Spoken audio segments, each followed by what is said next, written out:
I made the decision of what would it be like if we could put the banking industry directly on chain. So you've heard some of the other tokenized asset talks today. So the question is, instead of having like a Circle or a Tether in between, what if US banks put dollars directly on chain, including the XRP ledger?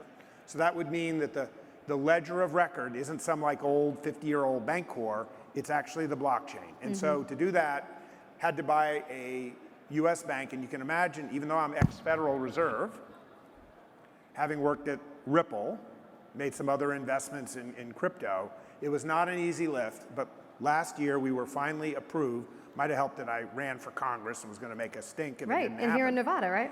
Here in Nevada in the 2nd District.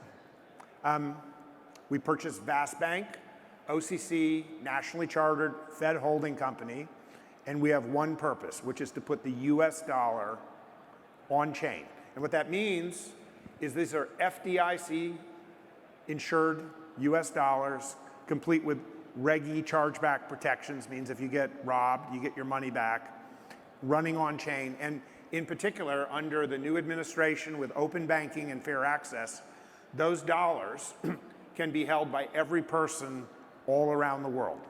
So that means essentially everybody in the world has a US dollar deposit account, FDIC insured. And so I'd ask you a question. You've heard about the new 5% tax.